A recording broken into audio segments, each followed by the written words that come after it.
Hello friends, welcome to my YouTube channel. आज हम लोग पढ़ेंगे कोशिकांग के बारे में। हम लोग जो सेल चैप्टर पढ़ रहे थे तो कोशिका को कितने पार्ट में डिवाइड किया गया था, 3 पार्ट में हम लोग पीछे पढ़ चुके हैं। बाहरी आवरण, कोशिका द्रव और न्यूक्लियस, इन 3 पार्टों में डिवाइड किया गया था। तो बाहरी आवरण में जो था 2 पार्ट, कोशिका झिल्ली और कोशिका भित्ति के बारे में हम लोगों ने पढ़ लिया था। अब आज हम लोग पढ़ेंगे कोशिकांग के बारे में। अब जैसे कोशिकांग को 3 पार्टों में डिवाइड किया गया है। दोहरी झिल्ली युक्त जो है कोशिकांग, एकल झिल्ली युक्त कोशिकांग और बिना झिल्ली के जो कोशिकांग होते हैं।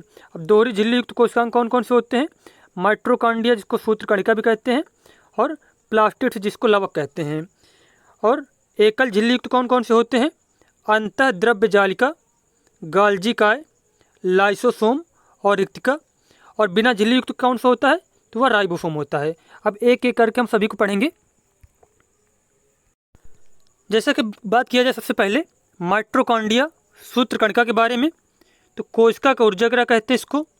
ग्लूकोज का ऑक्सीकरण होता है यहाँ पे। माइटोकॉन्ड्रिया क्या करते हैं? ग्लूकोज का ऑक्सीकरण करता है। वायवीय श्वसन का स्थल है। माइटोकॉन्ड्रिया क्या? वायवीय श्वसन का स्थल है। खाद्य पदार्थों का विघटन करता है, जैसे कि खाद्य पदार्थों के अंतर्गत जैसे कि ग्लूकोज हो गया। C6H12O6 प्लस O2 का विघटन कैसे करता है? CO2 प्लस H2O और ATP में। अब ATP क्या होता है? ATP का फुल फॉर्म होता है एडिनोसिन ट्राइफॉस्फेट। और इसको क्या कहते हैं? कोशिका का ऊर्जा मुद्रा। जो कोशिका होती है ऊर्जा ग्रहण करती, कैसे ग्रहण करती है? ATP के फॉर्म में ग्रहण करती है। तो ATP को कहते हैं कोशिका का ऊर्जा मुद्रा। क्या कहते हैं? ATP को कोशिका का ऊर्जा मुद्रा।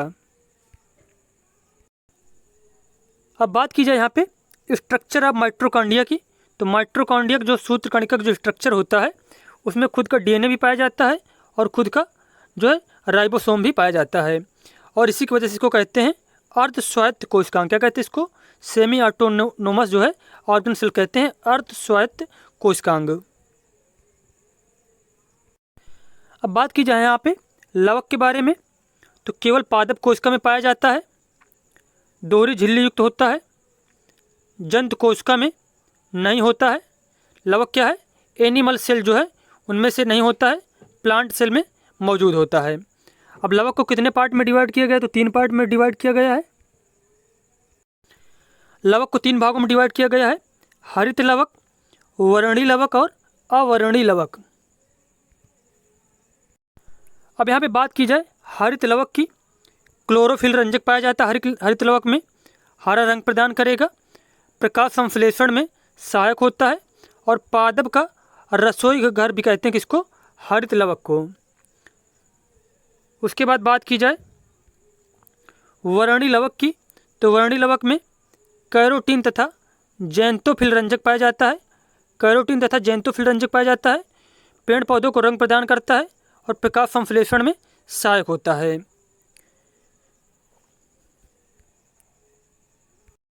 अब बात की जाए अवर्णी लवक की। तो लवक क्या है? रंगहीन होता है और खाद्य पदार्थों का संग्रहण करता है, अवर्णी लवक जो होता है।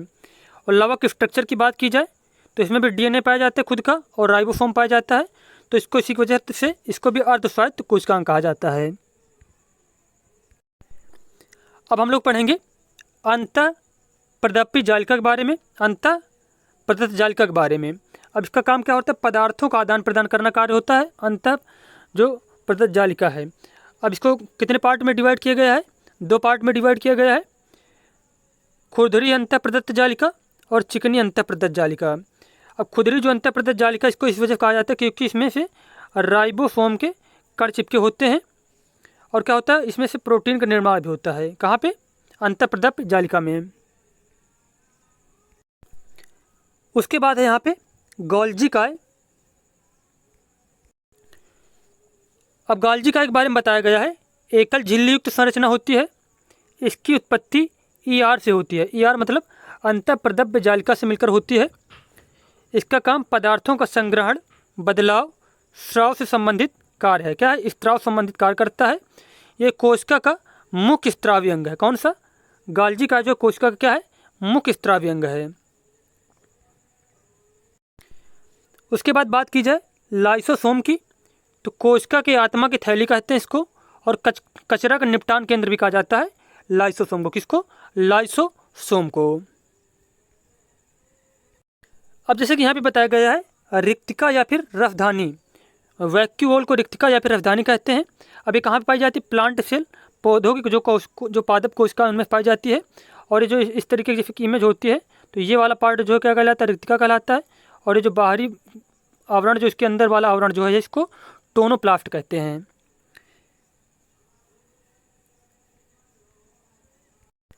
अब बात की जाए यहाँ पे रिक्तिका की, तो रिक्तिका का काम क्या होता है? भंडारण थैली, भंडारण करना, किसका किसका? जल का और पोषण का। पोषण के अंतर्गत जैसे कि ग्लूकोज, अमीनो एसिड और प्रोटीन जो होते हैं। अब रिक्तिका जैसे है तो पादप कोशिका में रिक्तिका के कार्य क्या होते हैं, और जंतु कोशिका में रिक्तिका का जो लक्षण होते हैं वो क्या होते हैं, जो कार्य होते हैं वो क्या होते हैं? तो पादप कोशिका में आकार में बड़ा पाया जाता है और जंतु कोशिका में आकार में छोटा पाया जाता है। रिक्तिका जो है स्थायी होता है पादप कोशिका में, जबकि जंतु कोशिका में अस्थायी होता है। केंद्रीय स्थिति होती है, केंद्र में स्थित होता है जो है पादप कोशिका में। और रिक्तिका में क्या होता है? एक मतलब साइड में स्थित होता है। उसके बाद वयस्क पादप कोशिका का 50 से 90% तक का आयतन घेर सकता है। तो रिक्तिका क्या है? वयस्क पादप कोशिका का 50 से 90% तक आयतन घेर सकता है। और जंतु कोशिका में प्लाज्मा कोशिका झिल्ली के नज़दीक होता है। उसके बाद बात की जाए यहाँ पे रिक्तिका की बात हो रही है, किसकी बात हो रही है? रिक्तिका की। रिक्तिका की बात हो रही है तो यह पादप कोशिका को फुलाव प्रदान करता है। क्या करता है? पादप कोशिका को फुलाव प्रदान करता है।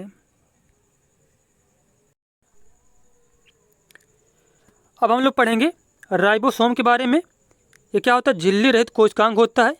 इसकी खोज की थी जॉर्ज ई पैलेड ने, जिसकी वजह से इसको पैलेड कण भी कहा जाता है। अब बात की जाए राइबोसोम की कहाँ कहाँ मौजूद होता है, तो सूत्रकणिका में मौजूद होता है, लवक में मौजूद होता है, कोशिका द्रव्य में पाया जाता है और अंतःप्रदापी जालिका जो होती है उनमें से भी पाया जाता है। अब राइबोसोम का जो कार्य क्या क्या होता है, तो प्रोटीन का निर्माण करना, इसे प्रोटीन फैक्ट्री ऑफ सेल कहा जाता है। पैलेट कण भी इसको कहते हैं, सभी प्रकार की कोशिकाओं में उपस्थित होता है। तो ये पॉइंट हो गए राइबोसोम के बारे में। और सबसे बड़ी सेल कौन सी होती है? ऑस्ट्रिच एक शुतुरमुर्ग का अंडा होता है।